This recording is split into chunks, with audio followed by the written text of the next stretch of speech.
manonona hatrany ny fiadanana ho antsika tsirairay avy zay tonga eto amin'izao toerana zao indray androany.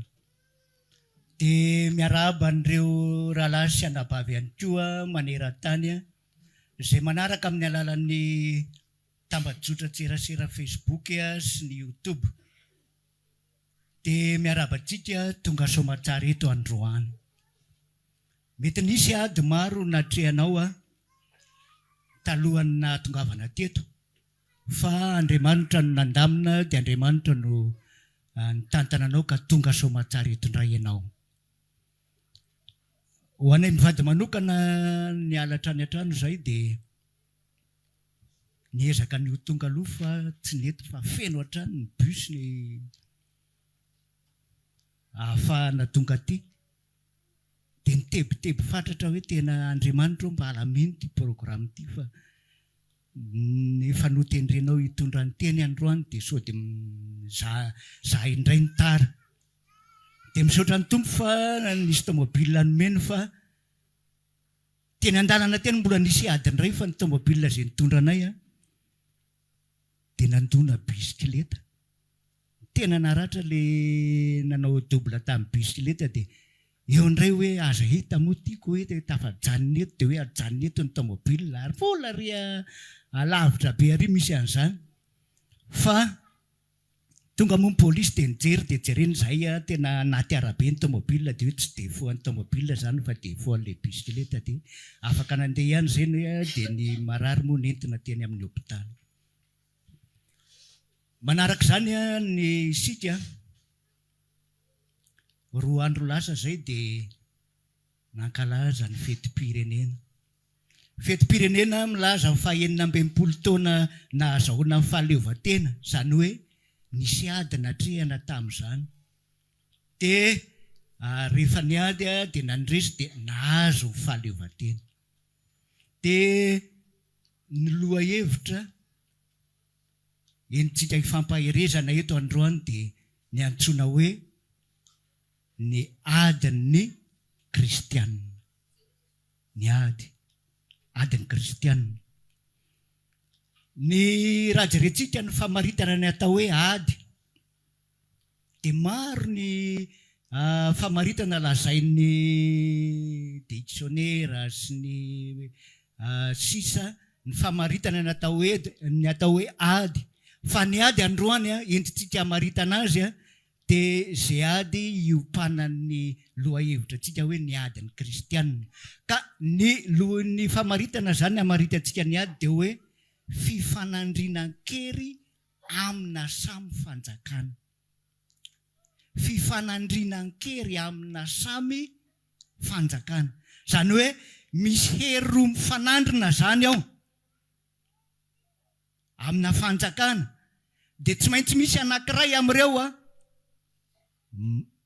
mandresy ary tsy maintsy misy resy. Anazavantsika azy bebe kokoa dia ny zanak'Israely nandevozona tany amin'ny tany Egypte nandritra ny taona maro. Andriamanitra efa nanana programa ho an'ny zanak'Israely ny hoe ho ampitoerina ho amin'ny tany Kanana dia anorina fanjakana any izy rehefa tonga amin'io tany Kanana io. Fa eny an-dalana eny rehefa niala tany amin'ny tany Egypte izy dia niatrika ady maro isan-karazany amin'izay.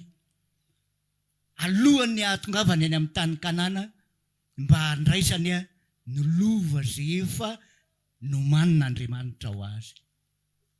Tadidio fa ny tany Kanana dia lova efa nomanin'Andriamanitra ho azy zanak'Israely.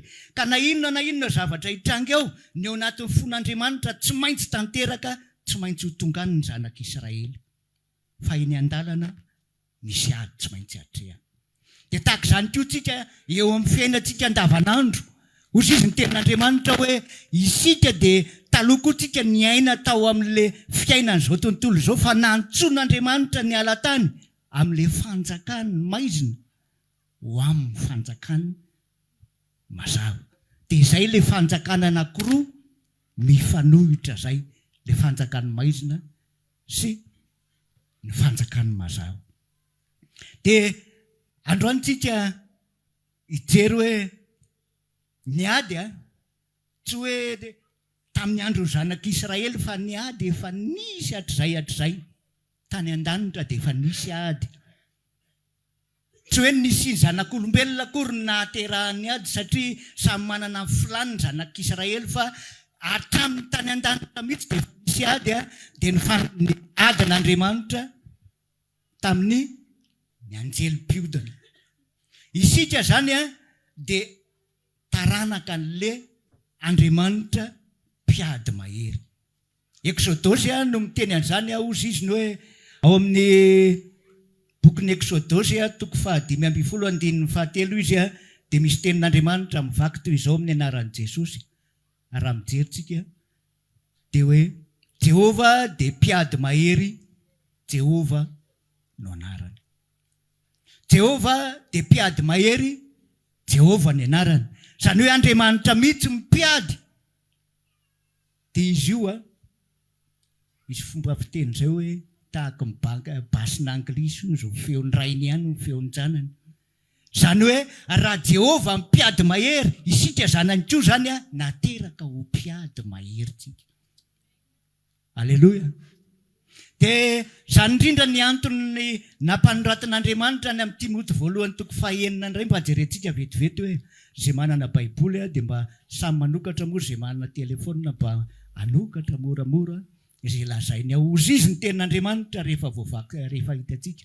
Timoty 1:9-12 miady niady tsara ny finoana, azono ny fiainana mandrakizay fa ho amin'izany ny antsonanao koa sy nanaovana ilay fanekena tsara teo imaso ny vavolombelona maro.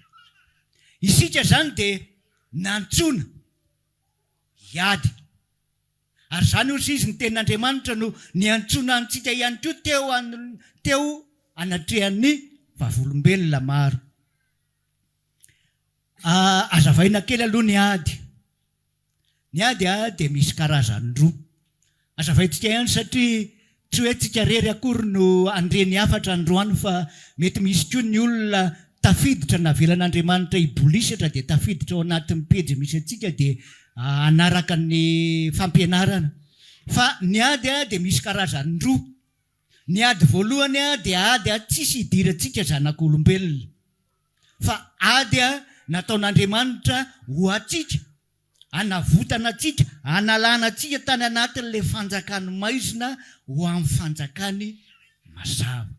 Iny tsisy hidirantsika iny. Ny hidirantsika, ny hany hidirantsika amin'izay dia mifanekentsika sy finoantsika fa Andriamanitra niady ho atsika ary nametraka atsika ho ao amin'ny fanjakany mazava, tsisy hidirantsika ny amin'izany.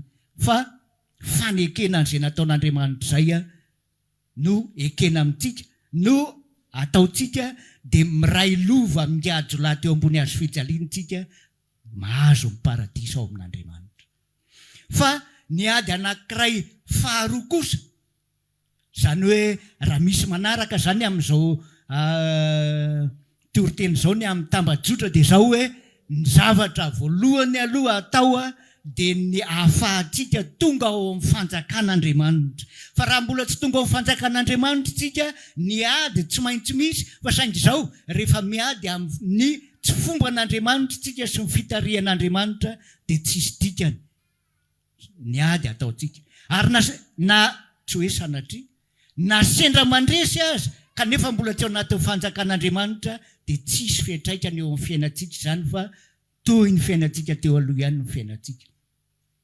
Fa isika kosa rehefa nandray an'i Jesosy tsika ka nomen'Andriamanitra ny fandresena dia manomboka eo misy ady hatrehantsika isan'andro. Tenena aloha ny eo akaikinao ianao ve vonona ny ady? Dia inona ny tenenina? Sa samy fanontany fotsiny hoe ianao ve vonona ny ady? Ianao izy. Ny ady dia tsy maintsy misy ny ady. Ary tsy azonao entina ambavaka hoe Andriamanitra engane tsisy ady. Fa ozy izy n'Andriamanitra hoe tsy maintsy misy ny ady fa izay ny nentsonanao. sika zany dia efa natsoina ny ady dia mivonona tsara fa ny ady tsy maintsy misy. Ny ady voalohany zany dia nataon'Andriamanitra ny azahoantsika famonjena. Fa ny ady faharoa izay nomen'Andriamanitra ho anjarantsika dia natao ho fampitombompinoana miaraka amin'Andriamanitra. Inona ho ilay ady faharoa? Fampitomboana finoana. Zany hoe isika efa ao amin'ny fanjakan'Andriamanitra, mba hahafahanao tena mitombo finoana fa efa ao amin'ny fanjakan'Andriamanitra ianao ary Andriamanitra miara-miady aminao, dia alefany ianao miady fa izy miaraka aminao eny an-dalana mpanatanterahana ny ady eny. Aleloia. Eny ary lalàna dia misy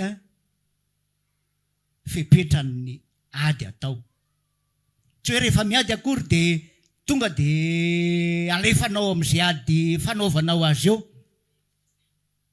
fa misy lalàna ny ady. Raha ohatra zao raisitsika ny ady izay nandraisan'izao tontolo izao lesona dia ny adin'Andriamanitra, dia ozy izy fomba filazan'Andriamanitra azy hoe isika tsy mitolona amin'ny nofo aman-drà fa amin'ny fanapahana sy amin'ny hery eny amin'ny rivotra, dia ny asan'ny devolo zany. Sika zany tsy miady aman'olona fa miady amin'ny fanapahana sy ny fanaratsy eny amin'ny rivotra. Ohatra zany ihany koa ny ataon'izao tontolo izao, rehefa miady izy dia misy lalàna ny ady, dia miaramila samy miaramila miady, fa tsy hoe miaramila ndeha hiady amin'ny sivily dia andaroka bombari amin'ny toerana misy ny sivily, tena raharahany lalàna zany.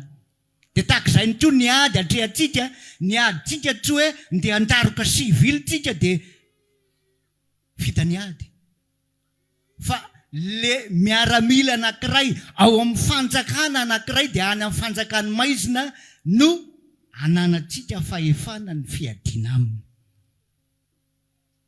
Tandremo zany teboka voalohany, tandremo so diso adversaire ianao. Maninona hoe tandremo so diso adversaire ianao? Mba anazavana an'izay mazavazava kokoa dia zao: rehefa mba tonga ianao any Antsirabe any aminay any, sady asaina ianao mba ho tonga any fa ilaina ihany koa ny fanatrianao any, fa nitavanao koa mba mety mandranitra nitavana ihany koa any, dia mba tongava soa any. Fa any misy fitaovam-pitaterana tsisy aty aminareo, dia any misy antsoina hoe cyclobus. Misy cyclobus any, zany hoe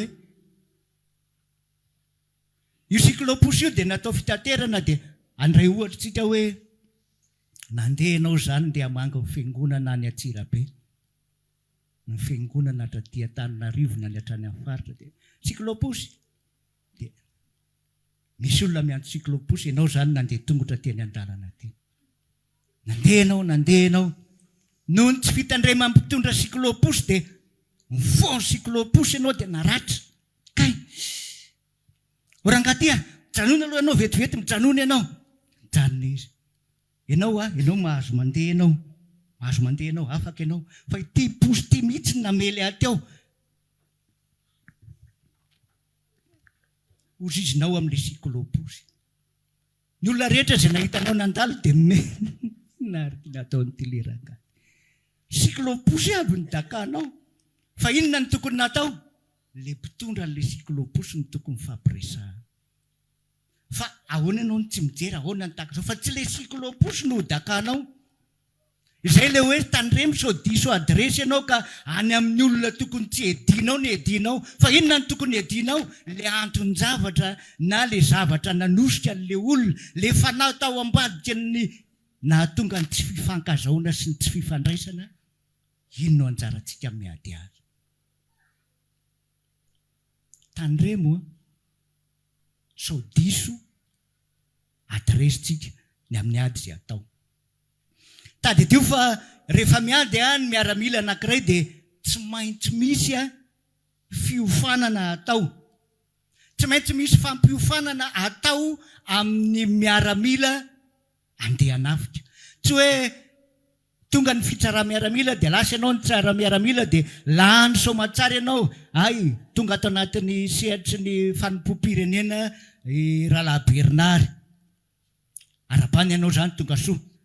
Tonga dia tenue de combat anao tany ianao miady ariananina ry. Hoe voandroany ny tonga dia hoentinao alefanao miady ariananina ry. Koty ho asiko any aby zay olona hitako any ty oatra asiko ty marina. Fa tsy maintsy misy fiofanana atao anao hoe zao ny fiofanana arahanao. Misy fiofanana zany ataon'ny tena manokana. Fiofanana ataon'ny tena manokana mba hampatanjaka anao, ahafahanao miatrika ny ady atrehanao sy ahafahanao mahita mazava tsara hoe zao ny ady atrehako. Io tsy azonao atao fahoany izy io hoe mandeha ianao moa fantatra hoe tsy mivaky loha. Inona zany tsy mivaky loha? Zany tsy mivaky loha zany le rahalahy antsika Atsapitany-Ranomasina. Iadolo fa tsy mivaky loha. Iadolo fa jereo tsara fa isan'andro izy dia manao kotrana izy isan'andro. Mba haninona? Hampatanjaka ny tenany. Hampahabokona azy. Ny antony anaovany exercice tsy hoe hanabokona ny ho an'ny tenany fotsiny na hoe ndeko izy hanabokona ny tenany mba ho bokona koa rahalahy ranony. Fa matao ianao zany manao ny exercice-nao isan'andro dia ho anao iny. Dia ny fiofanana dia tsy maintsy misy fiofanana ataon'ny tena samy rery. Tsisy afaka haka ny toeranao mihitsy. Rahalahy Adolphe zao tsy afaka haka ny toeran'ny Rahalahy Bernard hoe tena ilaiko ny tena mampatanjaka n'iny rahalahiko iny dia lao zany hitsotrana mafy dia bokony ho azy eo Rahalahy Bernard. Fa izy mitsotrana izy mafy ho an'ny tenany ahafahany miatrika izay zavatra takiana aminy. Fa zay ihany koa tsy maintsy manao fikotranana izay tokony ho ataoko mba hampatanjaka. Ny rahalasana bavy eo ihany afaka manampy anao fa tsy afaka maka ny toeranao ny rahalasana bavy fa ianao mihitsy mila manapa-kevitra hitsotrana ho an'ny tenanao. Ianao zany mila mifomaraina. Mikotrana aiza ianao? Tsy hoe ianao dia tongotra ohatran'ny ataoko akory isan'andro fa ho anay dia fa hoe tsy maintsy manao dia tongotra. Fa ny antony foazanao maraina dia zao anakaiky an'Andriamanitra. Mila kotrana ianao dia mivavaka izay ataonao. Ahafahanao mandray ny fitariana araka ny hira izay natao teo amin'ny magaga moa ny hira iny ozy izy koa hoe rehefa hitondra teny alohany toriteny dia inona atao dia izay ny tena nahafinaritra. Tonga dia vita ilay Andriamanitra mahery izy lohan'ny tafika. Fa ny antony ivavahantsika maraina tsy maintsy hanolorantsika ny tenantsika eo anatrehan'Andriamanitra dia zao handraisantsika zavatra avy any amin'Andriamanitra, ny fitarian'Andriamanitra mba tsy handihanantsika hanao zavatra izay tsy araka ny sitrapon'Andriamanitra manoloana ny ady atrehantsika. Io tsy tahaka ny kilalaon'ny ankizy taloha hoe ahoana moa le hoe maninona savez-vous planter des choux à la mode, savez-vous planter des choux à la mode de chez nous. C'est le à la mode de chez nous. Iady zany ianao ve dia anao ny alamodinao ve zany na hoe ny anay fambolenao ilay soa dia domina lohalika ny anay any amin'ny anany ny fanaovanay azy. Fa tsy maintsy misy mody izay apetrak'Andriamanitra hoe zao ny fomba fiadinao. Fa raha zany ianao dia anao ny alamodinao ianao. Zay ny antony mivavaka tsy maintsy ataontsika isan'andro. Isika mihitsy mamola tena mivavaka. Ao ihany koa ny fandiniana tenin'Andriamanitra. Zany ny fanabokonana ozatra ara-panahy zany. Rehefa tsy hanao an'izay ianao dia faniriana ihany ianao dia ozy izy n'Andriamanitra hoe hitako fa tsisy tanteraka ny nataonao teo anatrehan'Andriamanitra. Fa isika dia tsy maintsy miezaka manabokona ny ozatra tsika isan'andro amin'ny alalan'ny mivavaka. fandraisana izay toromarika avy amin'Andriamanitra. Amin'ny alalan'ny tenin'Andriamanitra izay fanilony tongotra sy fanazavana ny lalantsika, ahafantarantsika izay zavatra tokony ho ataontsika. Fa raha tsy izay dia mandeha fotsiny amin'izay zavatra fantatsika, mandeha amin'ny saim-patatsika fotsiny ihanytsika. Dia misy koa ny ady fanomanana, formation izay atao. Le teo fanomananao tena anao manokana. Fa tsy maintsy misy koa ny fanomananao tena iarahana amin'ny rahalasy anabavy. Teo zao tsika voaniditra zao teo tsika dia nivavaka. Fa ho avy koa rehefa vita ny fizarana ny tenin'Andriamanitra dia mbola isy ihany mbola fiarahana amin'ny alalan'ny vavaka sy ny fifadikanana. Reny dia zavatra tsy maintsy ataontsika ireny. Ny ady dia tadio mandrakariva fa tsy tsika ny nanapa-kevitra ny ady fa Andriamanitra mihitsy mampianatra antsika miady. Andriamanitra no mampianatra antsika miady. Zareo tsara miaramila fa rehefa mandeha miaramila any amin'ny toerana misy azany dia tsy maintsy miatrika sarinady, izany hoe ohatran'ny tena miady mihitsy zany amin'io fotoana io. Dia mandeha marsa krokodila na dia reradreraka sy ny takizany azy ianao dia alefa mandeha marsa krokodila mba ahaizanao an'izany. Fa raha ohatra hoe tsy nanao formation ianao dia tonga ianao miaraka amin'ny basy be ianao dia mijoro be ohatra izao mandeha dia ozy ny olona hoe iny misy anankiray pan. Fa raha mba nianatra mantsy ianao marsa krokodila dia mba sarotra amin'ny olona ny mitsinjo hoe ary misy zavatra mihetsika satria ianao efa niofana tao amin'Andriamanitra. Izay ny antony tsy maintsy fandraisana amin'Andriamanitra mandrakariva. Ary izany ny antony tsy maintsy handraisana amin'ny fitariana amin'Andriamanitra mandrakariva. Takizany ihany koa andray ohatra aminao tsy hoe Andriamanitra mila vaniny akory Andriamanitra dia hoe fa aiza ary le lazan'Andriamanitra hoe fiadanako no avelako anareo, nga tsy fiadanana fa tao miady foana izy ity. Ny voromahery dia rehefa mananjanaka izy dia izao ny fanao amin'ny voromahery. Rehefa hitan'ilay voromahery fa efa lehibebe ny zanany dia lasa ilay voromahery manidina dia manakaika an'ilay akanonjanany izy. Dia tonga dia domon'ilay zanany hiala tao anatin'ny akany. Dia tonga dia manao chute libre. Tsisy tonga dia manao be ohatr'izao fotsiny ihany. Fa izao mahafinaritra. Ilay voromahery tsy hoe nandonanao izy. Dia navelana ianao ny chute libre dia mitotony ery amin'ny tany. Fa ny voromahery midomon'ilay zanany mba hampiasa an'ilay elatra aloha. Dia na dia mbola tsy nahay azy rehefa akaiky tady hitotona amin'ny tany dia rofony tsikelikely dia hoentiny miakany iray mipetraka ao anatin'ny akany. Ohatr'izany io ady atrehantsika io. Tsy hoe Andriamanitra fa ahoana ary dia ady io? Ngamba adinonao. Tsy manadino anao izany Andriamanitra.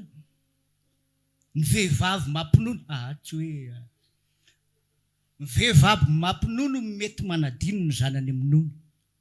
Fa Andriamanitra tsy manadino anao izany.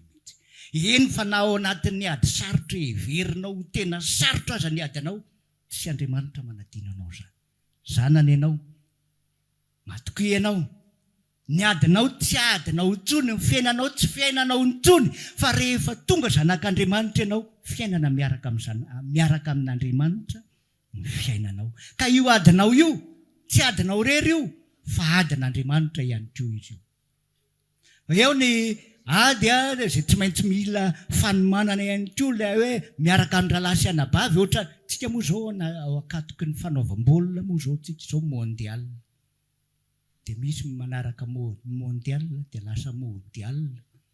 Fa ny anaty mondial dia misy filalaovana baolina ao. Ao anatin'io filalaovana baolina io dia misy olona maro mandrafitra n'io ekipa io. Tsy misy mpilalao anankiray izay afaka ilaza mihitsy hoe zany tena mahay ady dia tarihako hatrary amin'ny ariana indrindra ary ny baolina dia faranako hatrary amin'ny aratony ny adversaire ary. Ataovy nge fa tsy mahavita an'izany ianao. Fa ny mpilalao baolina dia misy ekipa maro ao dia samy manana ny anjara asany hoe ianao mpiandry vodilahara, ianao vodilaharana dia ianao ato dia ianao ariananary dia mandeha baolina dia dakana amin'ny farany dia nampidiry Messi moramora tafiditra amin'ny baolina. Iza nahazo laza tamin'izay? Tsy Messi. Marina fa izy nahatafiditra amin'ny baolina. Ary rehefa raisina ny kopy rehefa avy eo, tsy hoe Messi ihany ny tonga na ny ray ny voninahitra ny fandresena, fa ny ekipa manontolo. Raina ny ray ny voninahitra ny amin'ny fandresena tamin'io ady izay natrehana tamin'ny mpifanandrina tamin'io. Ohatr'izay io fanompona, ohatr'izay io ady atrehantsika io, ady tsika io misy dia avelan'Andriamanitra ho atsika manokana ny adiana amin'io, fa tsy maintsy misy ady ihany koa tsy avelan'Andriamanitra ho resinao mihitsy raha tsy miaraka amin'ny rahalasy anabavy ianao. Tsy ho azonao mihitsy, misy ady tsy ho avelan'Andriamanitra ho resinao manokana mihitsy raha tsy iarahanao amin'ny rahalahy sy anabavy. Ohatr'izany ny ohatra omen'Andriamanitra ao anatin'ny Baiboly ao hoe isika dia momba ny tena avokoa, ary samy manana ny asany momba ny tena, dia ny sasany tena hitanao mivandravandra be mihitsy ilay asa raisiny, fa misy tena tsy hitanao mihitsy fa any anatiny ihany, ohatran'ny avokavokao nga zao hitanao akory hoe miasa mafy izy eo. Izy ihany miasa, fa raha io zao tsy manao ninninona. Pohaka ianao satria tsy niasa ny avokavokao. Fa ohatr'izany mihitsy io fiarahana amin'ny rahalasana, ka tsy misy afaka manao ny tena ny ho lehibe noho ny hafa. Tsy hoe nitongotra ny tena hoe nga ianao tonga tsamanitra raha tsy netiko. Izany tena lehibe. Toriziny tanana amin'ny tongotra hoe nga ianao afaka neto sy raha tsy mifahanako an'ikeo. Izany nge ny namana anao. Dia tsy misy afaka mifanao ambony sy mifanao ambany mihitsy, fa zao tsy maintsy manome voninahitra, mifanome voninahitra ary miray ady ny rahalasy anabavy tsirairay avy. Aleloia. Za zany tsy lehibe noho ianao, ary ianao koa tsy lehibe mihoatra, fa isika nefa mitovy, dia isika mifanompo. Rehefa raikitra ny baolina dia misy tena mahita hoe tena ho fatiny ty rangaty ty baolina ty, fa ndeha takileko ty rangaty, dia ny takileny somatsara ny enjera na ratra. Dia inona ny tsy maintsy atao? Ajanona vetivety aloha maty. Oka kely, janona. Asiana bomba kely. Mba hahafahany io mitsangana ny ray. Miaraka hanohy ny ady iraisana. Raha sendra misy zavatra tsy mahatanteraka, raha misy zavatra mitranga ho anivon'ny fiarahanao, dia aza mbola mandelo, fa mijanona tsara aloha, dia tsaboy ilay rahalahinao sy anabavinao mba hahafahany mitsangana, iray iady aminao, androso indray rehefa avy eo. Aleloia. Sarobidy eo amin'ny fiainam-pino ny fisiany rahalahy sy ny fisiany anabavy eo amin'ny fiainana.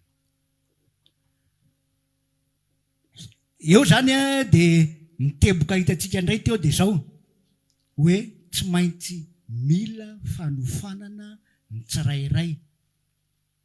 Tamin'ny voalohany teo ny teboka anankiray dia hoe tandremo aloha isika sao diso adversaire. Dia avy eo indray hoe tandremo ianao fa tsy maintsy ilaitsika ny fifanofanana, dia fanofananao ny tenanao manokana sy ny fanofanana iarahana amin'ny rahalasy anabavy. Ny miaramila rehefa antsoina dia tsisy miaramila mitondra zavatra hatrany hatranony, izany hoe ty alao aloha rangaty hoetiko ty antsy maranitra ty, fa ilainy tony amin'ny dia ramatoa le antsy mba nasaina tamin'ny herin'le vidiny tsika tanaty an'iny mba meo kely hoentiko makano fa ilaina le fitaovam-piadiana.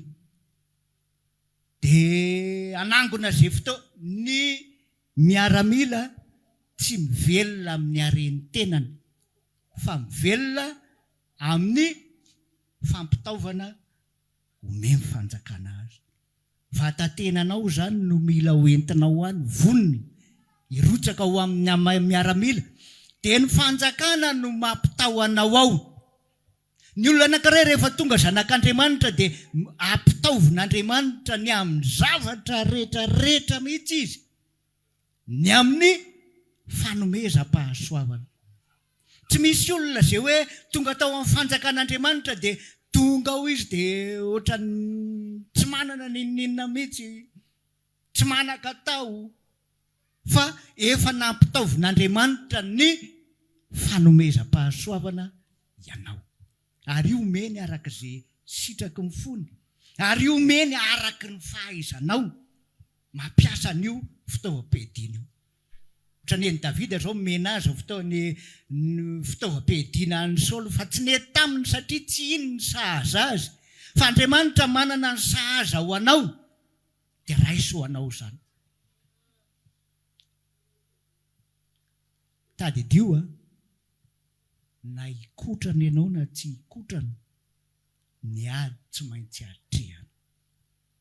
Na ikotrana ianao na tsy ikotrana, ny ady tsy maintsy atrehana. Aleloia. Tahaka ny vehivavy bevoka io. Na ho any amin'ny maternité ianao na tsy ho any amin'ny maternité, ianao tsy maintsy hiteraka. Misy vehivavy bevoka mitsoko hôpitaly moa filaza azy, izay aloha mifilaza amin'ny malagasy azy fa ny tena izy maternité. Misy vehivavy bevoka mitsoka maternité any, fa izy matahotra an'ilay hiteraka ny atapo-tanety any ianao.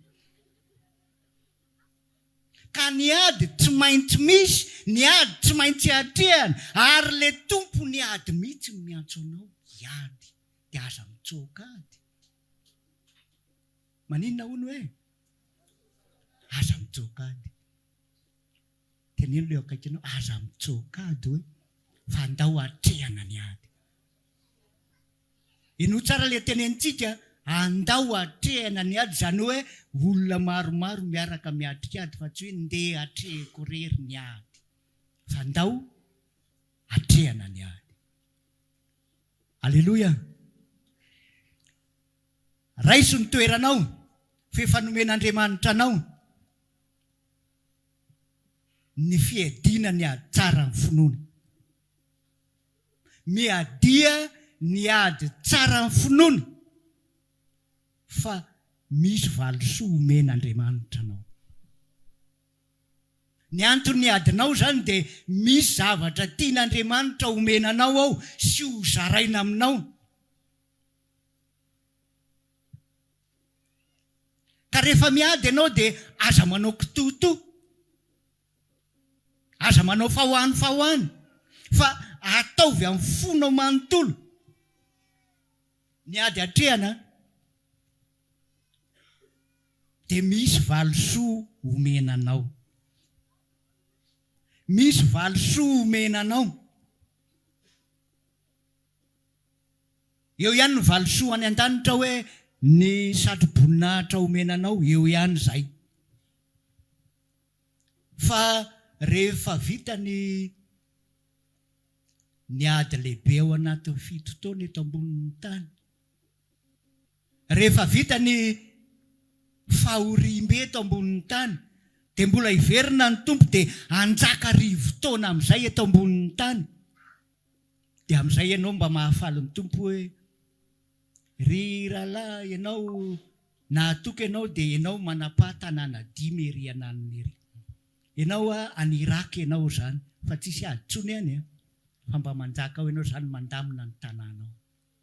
Dia ianao indray manjaka ianao tanàna anankiray ery ananiny ery ao a Bosnie Herzégovine ianao ao ny tapahanao. Dia ianao maka tanàna anankitelo ery ranabavy ranona ianao ohatra mena zany ianao any aoriana miara-manjaka amin'ny Kristy. Mba mahafinaritra anke zany hoe tena miara-manjaka amin'ny Kristy zany. Fa zany no fanomanana an'izany, ny ady ataony hoe denetide izao. Fa izy ty aloha tsy voasoratra ao anaty Baiboly dia fonana raha ohatra hoe tenenina. Rehefa tsy niady ianao zany, angamba ianao mety le mpamafatrano fotsiny ao an-danitra ao amin'izay. tsy manana tanàna tapahany ianao. Tiosokatrany eny mbazarana azo anjara sitrano azamoa ny ady fonombola tsy nisy ianao, fonombola tsy nisy dia efa vitan'Andriamanitra ny ady. Ny anaranao aza ve moa fonombola tsy aritsika efa voasoratra tao anatin'ny boky ny fiainana. Ahoana moa ny tsy ahafahanao mandresiny amin'ny ady? Fa ny ady dia tsy maintsy misy. Ny ady dia tsy maintsy hatrehana. Dia anjarantsika mandray ny toerana izay efa nametrahan'Andriamanitra antsika, fa tsy diso Andriamanitra mitarika antsika ao amin'ny ady tsy maintsy hatrehana. Aleloia. Raha ho fitipitiantsika ny resaka androany ny fanaovantsika, dia ny zavatra voalohany indrindra dia hoe ny ady tsy maintsy misy. Zay aloha, tsika aza moa voateraka ny ala tao an-kibon'ny mama efa nisy ady sady ny atsika namena dia mangovo rehefa ady nga iny voateraka ianao dia efa niaran'ny ady sady. Ny ady tsy maintsy misy. Dia faharoa, tsy maintsy manomana ny tena tsika, mampahery ny tena tsika amin'ny alalan'ny famakiana Baiboly, ny amin'ny vavaka, ny amin'ny asa maro izay nomen'Andriamanitra sy nanindren'Andriamanitra tsika tsirairay avy. Dia fahatelo, misy ady tsy maintsy hanofanana tsika miaraka amin'ny rahalahy sy anabavy. Aza dino zay. Fahaefatra, miady miaraka.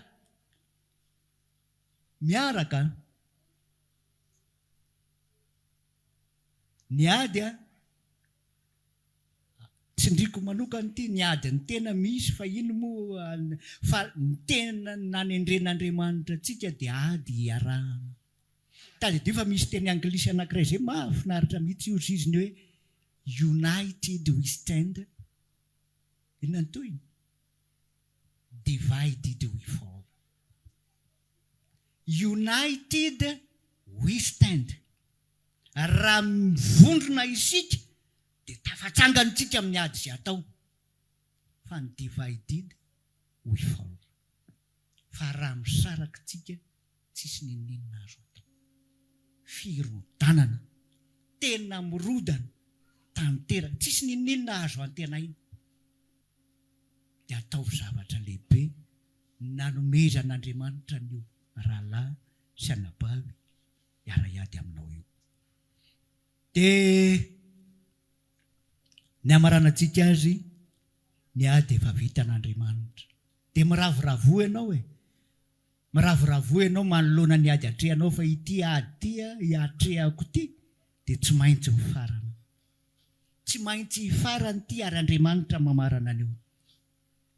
Tao anatin'ny vavaka ny fanaovana tsy telotelo, tsy dimidimy, tsy eninenina teo dia latsaka ny ranomasoko fa hita mihitsy hoe manatrika foana Andriamanitra dia mampahery foana izy. Tsy hoe raha Bernard ety ety mampianatra momba ny ady ny tena enjana amin'ny ady, fa za eto io koa mba miaino an'izay teneniko, satria ny teny tsy anahy fa miaino koa, miandry izay mandray izay omeny ahy eo, dia za koa eto mba mandray. Tahaka anao miaino mandray dia za koa eto miteny fa za koa mandray. Tsy hoe za izay miteny zany tena enjana indrindra amin'ny ady sy mahavita miatrika ady, fa za koa miady miaraka aminao. Ny ady tokoa mbola atsipitra aminao aza iarahantsika miady. Tsy hoe atsipitra aminao dia hoe edio any ity adiko ity, fa iarahako miady aminao. Dia amarana ny fotoantsika. Aza adino fa Andriamanitsika dia Jehova mpiady mahery. Andriamanitra tsy resy zany, invincible. Tsy resy zany, tsy amela ny zanany ho resy zany izy. Manoloana ny adinao ampaherezo ny tenanao, teneno ny fanahinao. teneniny hainao mantsy fanahy moa efa miara-mipetraka amin'i Jesosy any an-danitra inona tsy moa ny tenenina aminy fa resaony fa ny hainao hoe ry aiko nahoana no mitoloko atao anatiko ianao. Manantenahany Jehova fa tsy hanary anao zany izy. Jesosy tena misaotra ny amin'ny fotoana izay tanteraka androany. Raha maniry ary mavaka aminay ianao dia tongava ary isaky ny alahady amin'ny 7 ora sasany, ny talata amin'ny 12 ora sasany, ny alarobia amin'ny 12 ora, eny Antsahamanitra 100 metatra ambany fijerena fety, trano Gribege amin'ny ankavian-dalana. Tongava soto.